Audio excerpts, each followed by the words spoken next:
There is a moment when a woman has many options, when your attention stops being rare. She can receive messages from different men, compliments, invitations, attention, men competing for a few seconds of her time. And yet, sometimes she ignores all of them and chooses one. Not necessarily the richest, not necessarily the most attractive, not necessarily the man who wants her the most. So what makes one man become the choice when everyone else is an option? The answer is not what most men think, because the moment you start competing for her attention, you enter a game where she already has the advantage. And if you keep trying harder, proving yourself, chasing harder, texting more, giving more, you may actually be making yourself less valuable. This is where the psychology of attraction becomes interesting, because people rarely value something simply because it is available. We value what feels meaningful, difficult to replace, and connected to something deeper. And when a woman has many options, the question is no longer, which man wants me? She already knows the answer. The real question becomes, which man stands apart from the rest? That distinction changes everything. Most men respond to competition by increasing their effort. More messages, more compliments, more reassurance, more availability. They think, if I show her how much I care, eventually she will choose me. But attraction does not work like a job application. You cannot submit more applications and force someone to hire you. And you cannot convince someone to desire you simply by proving that you desire them. In fact, excessive pursuit can create the opposite psychological effect, because when someone knows they can access you at any moment, your presence loses some of its psychological weight. This is not about playing games. It is about having a life that does not collapse around one person. There is a massive difference between being unavailable as a manipulation and being unavailable because your attention already has somewhere meaningful to go. The first is a tactic. The second is identity. And women, like everyone else, respond to identity. A man who constantly asks, "Does she like me?" behaves differently from a man who asks, "Do I actually like the way this woman fits into my life?" That second question creates a completely different frame, because now you are no longer standing outside her world begging for admission. You are evaluating whether her world deserves a place inside yours. And this is where many men misunderstand the psychology of choice. They believe they need to become better than every other man. They compare themselves, his money, his appearance, his confidence, his followers, his lifestyle. But you do not win psychological competition by becoming a slightly improved version of everyone else. You win by becoming difficult to compare. Think about it.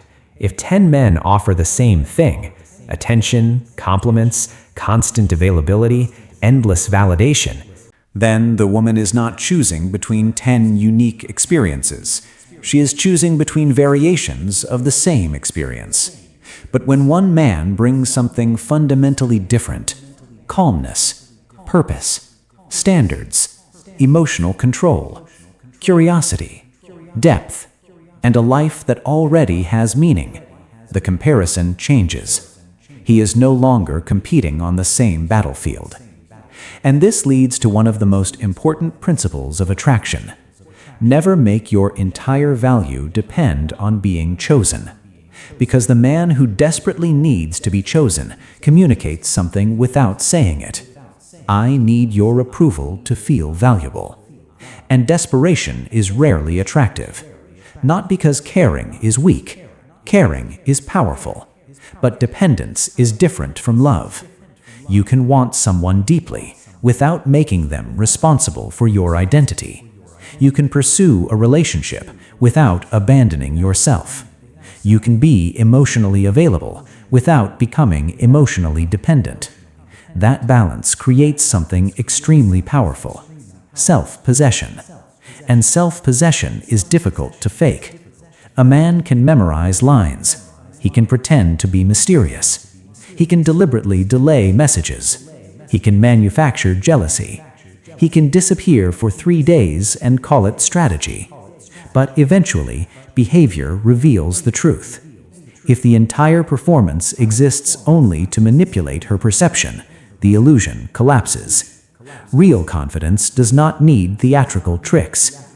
It comes from having something outside the relationship that matters. Your work, your mission, your discipline, your friendships, your standards, your future, your private world.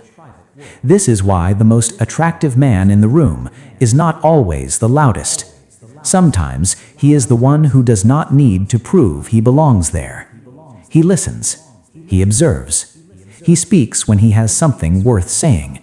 He does not chase every opportunity, and he does not panic when attention disappears, because his emotional center is somewhere deeper than another person's approval. But here is where the psychology becomes even more interesting. A woman may have hundreds of possible conversations, but very few people can create an emotional experience she remembers. And that is the difference between attention and impact. Attention is easy. Impact is rare. Anyone can say, "You're beautiful." But very few people make someone feel genuinely understood.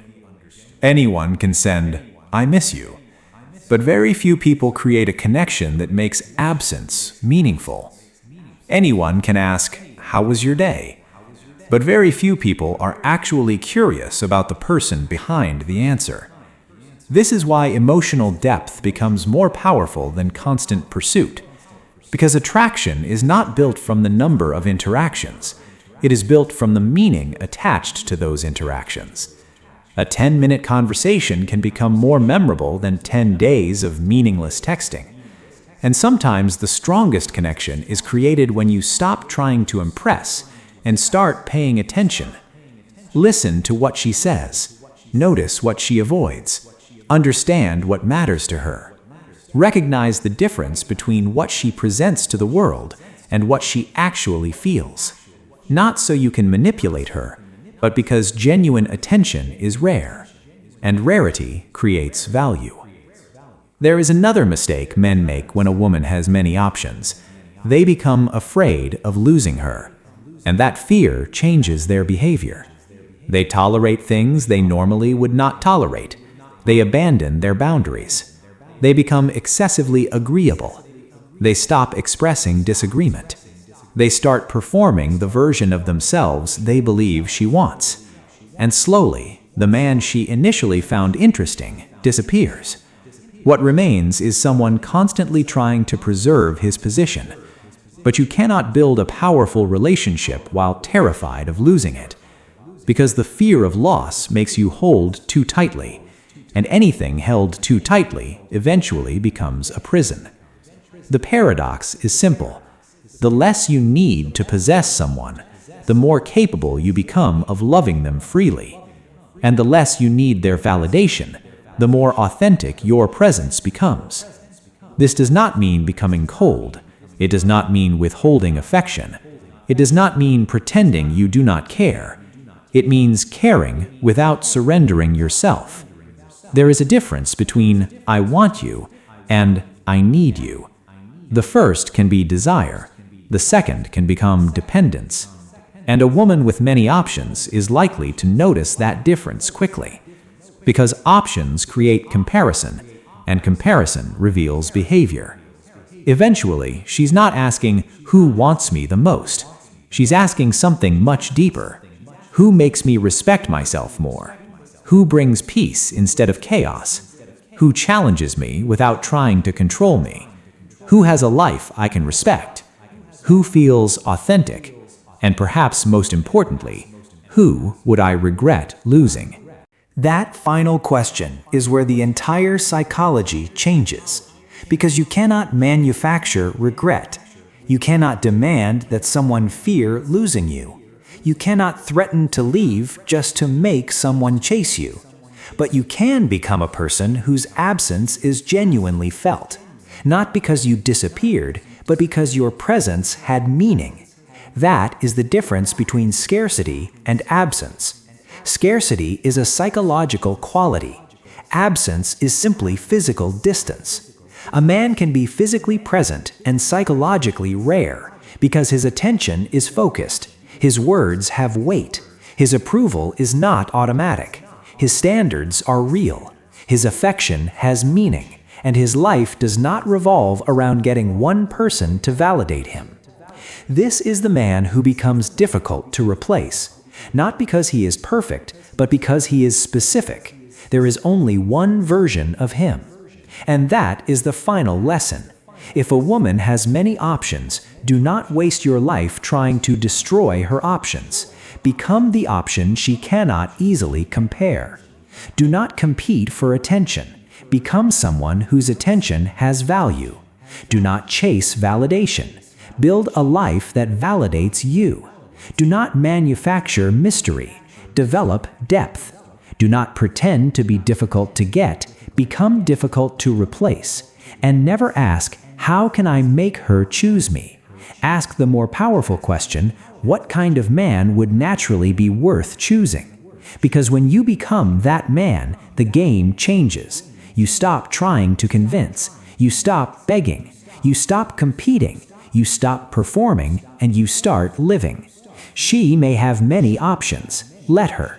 Your goal was never to control the choice. Your goal was to become someone who does not need to control it. Because real power in attraction does not come from forcing someone to choose you. It comes from becoming the kind of person whose presence is a choice and whose absence has consequences. One woman may have 100 options, but she can only choose one life. Make sure yours is a life she can recognize as rare.